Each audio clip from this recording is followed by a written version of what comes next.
Assalamualaikum warahmatullahi wabarakatuh. Okey, berjumpa lagi dengan saya Cikgu Bas Peron. Okey, kali ini seperti yang dijanjikan, saya akan buat pula video berkenaan dengan sambungan yang sebelum ni, iaitu kelebihan seekor landak. Kali ini saya nak buat pula berkenaan dengan kelemahan seekor landak raya.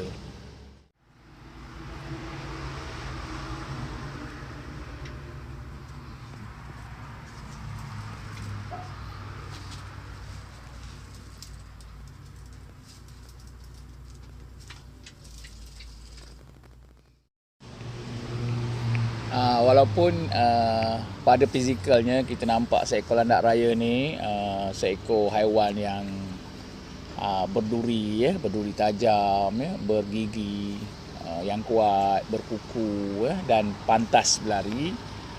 Namun sebenarnya seekor landak raya ni seperti juga binatang-binatang lain tak lari daripada kelemahan.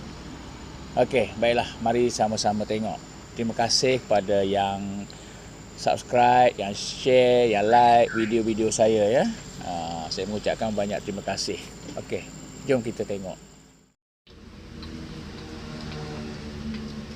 Okey, baiklah Okey, untuk kelemahan yang pertama, tuan-puan boleh perhatikan landak raya ni di kawasan ni.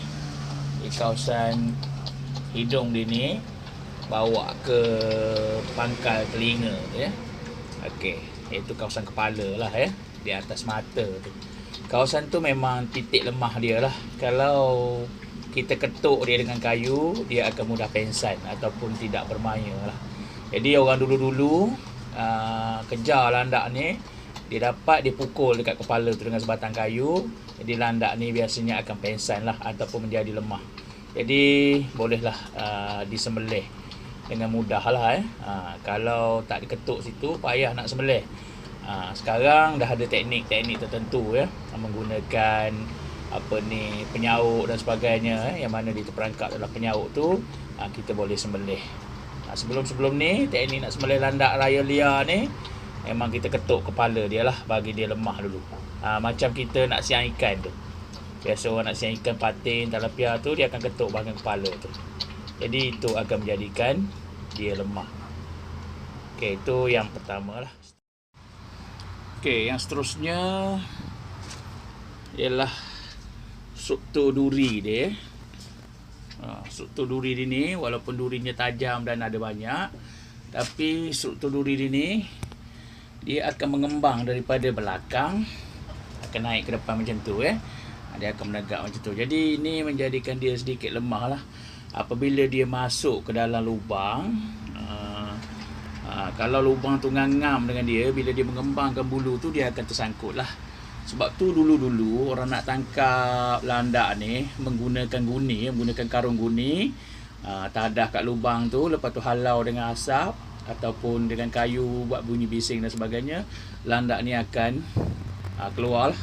Bila dia keluar, dia akan masuk dalam guni tu, dia tak boleh nak undur lagi sebab tersangkut duri dia yang mengembang di dalam tu jadi duri yang tajam ni walaupun nampak tajam dan sebagainya, tapi sebenarnya menjadi titik lemah kepada dia apabila dia terperangkap di dalam guni dan sebagainya, ataupun mudah untuk diperangkap menggunakan guni dan sebagainya.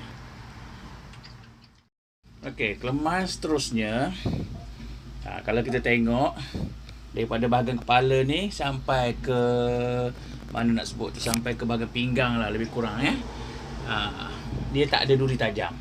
Kat situ dia hanya ditumbuhi bulu-bulu kasar saja jadi itu juga merupakan titik lemah dia lah. Biasanya ular sawa, haiwan-haiwan seperti harimau, musuh-musuh kepada landak ni lah, akan menangkap di bahagian tersebut akan menggigit di bahagian tersebut sebab mereka biasanya serah landak kalau berdepan susah juga sebab landak ni dia pantang terkejut, duri dia akan terus bingkas.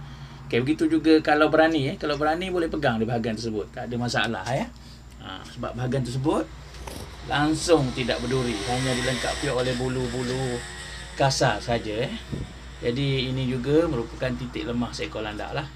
Tapi jangan di sini. Yang kawasan ni, pegang kawasan ni, berkicap lah tangan di situ. Di kawasan hitam tu. Tak ada apa ni duri-duri yang tajam lah.